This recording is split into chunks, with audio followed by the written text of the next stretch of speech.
Good morning, my dear children. I'm very happy with all your responses for the Google form. Today we are going to start a new chapter.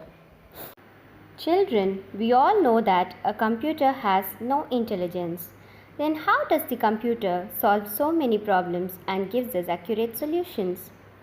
Did you all think about it anytime? No, right? Similarly, when a teacher is asking you a question, how do you answer it?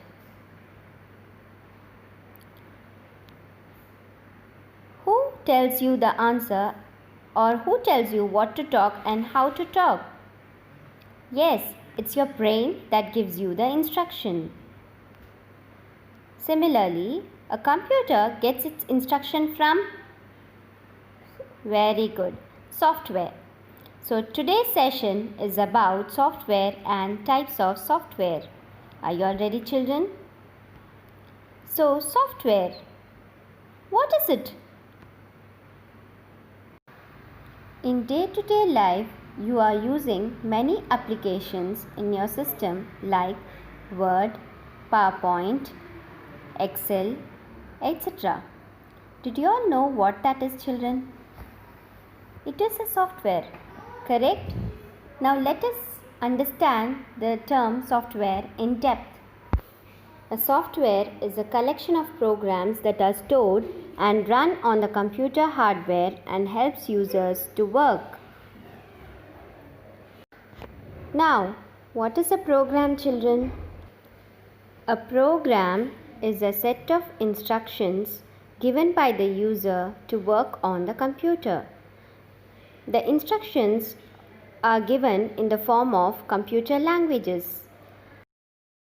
A software can also be described as a part of the computer which cannot be touched or seen. Okay, children, that's about software. Let us now understand the different types of software. Software can be divided into two types, system software and application software. Under system software, we have operating system, language processor and utility software.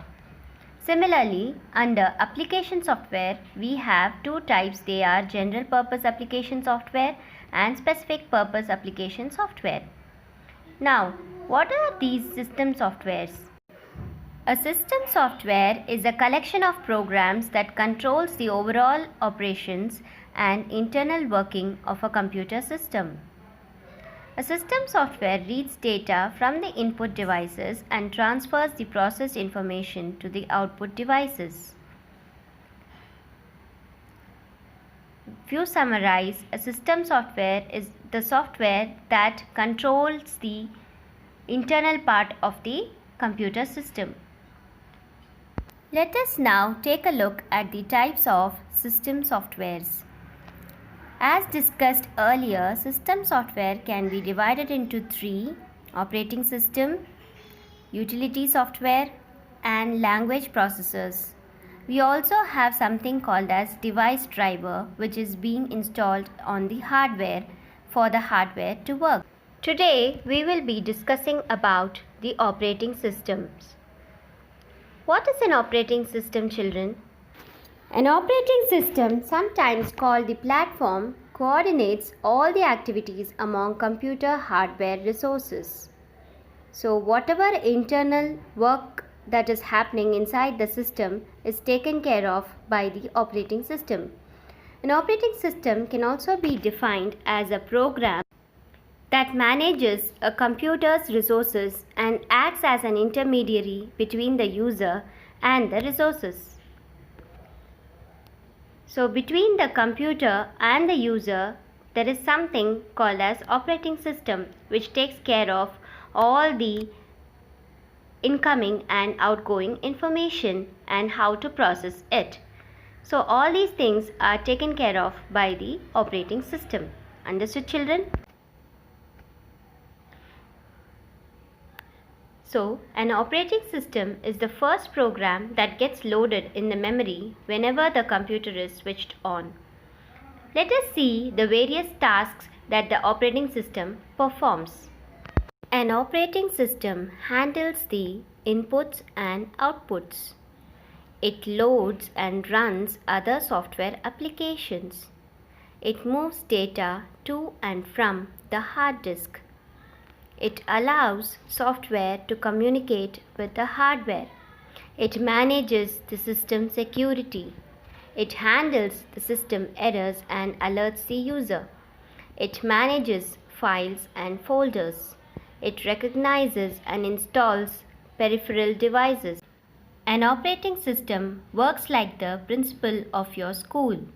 As the principal has various responsibilities to manage the school, like supervising the students, teachers, and workers, maintaining discipline, setting the examination schedule, timetable, curriculum, and attending to parents and visitors, in the same manner, an operating system also performs various functions to manage the working of a computer. The various examples of operating system are Windows, Android, Unix, Linux, Apple iOS, etc. Let us understand the various functions of the operating system.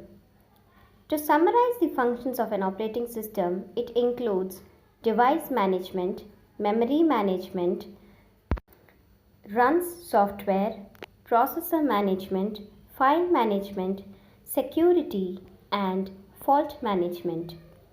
Let us go through each one of these in detail. A device management controls the working of all input and output devices. Children, for example, there may be several devices connected to your computer system like a mouse, keyboard, printer, etc.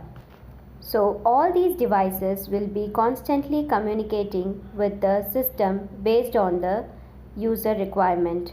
So to manage these devices, the operating system uses the function of device management. Let us now take a look at memory management. A memory management is that process of OS which assigns memory to various programs and also frees up unused memory. Every task that we do on a computer system requires some memory from the operating system. So this task is taken care of by the memory management function. It also frees up unused space in the computer system memory. Another important function is running a software. An operating system also runs the other application softwares like MS Paint, PowerPoint, etc. Next function is processor management. Processor management manages the working of a processor by allocating various jobs to it. So the operating system decides which process gets the processor, when and how much time. This function is also called as process scheduling. Now, a process is a program in execution. For example, saving a Word document is a process. Spooling files to printer is a process. A single calculation is also a process. Any task that you do is converted as a process in the system. So to manage all these processes and the time allocated for each process is taken care of by the processor management function. A file management system keeps track of information regarding creation, deletion, transfer, copy, and storage of files. We all know that files exist to store information and allow it to be retrieved later. The operating system must set up a management system to provide facilities for general users to carry out a range of file handling processes such as creating a file, deleting a file, copying a file, renaming a file, naming a file, etc. To do all these tasks and to handle these, we have file management system of the OS. Next function is security. As the name indicates, security function of OS prevents the misuse of computer by means of password. A computer system has its own encoding and decoding facility. So it uses that to prevent the misuse of the computer by the user. Last function is fault management. Fault management is the process of detecting, correlating, and providing the necessary interface for correcting a failure within the managed devices. So if any of the component or any of the process fails in a computer system, it has to be managed and controlled by something, right? So that is the function of fault management part of the OS, which takes care of the failures occurring in the system. Let me summarize what all we have seen today. Definition of software, program definition, types of software, system software, types of system software. Under that we saw operating system, the task of operating system and the functions of the operating system. I hope you liked today's session. As an important fact, the latest operating system that we are using now is Windows 10. Now children, time for some quiz. Are you all ready? First question, dash controls the overall activity of a computer. The answer is operating system. Very good. Go to the next question children. Second question. A set of instructions given by a user to work on a computer is called dash. The answer is programs. Well done children.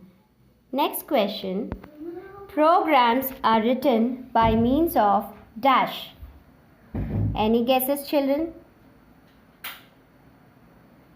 Very good. They are written by means of programming languages. Next question.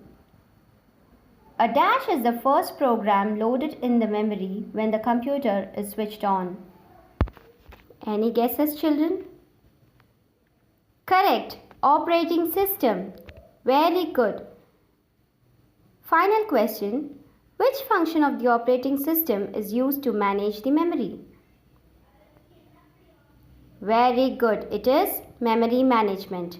I hope you enjoyed today's session, children. It's time to go. Let us meet in my next video. Until then, bye-bye.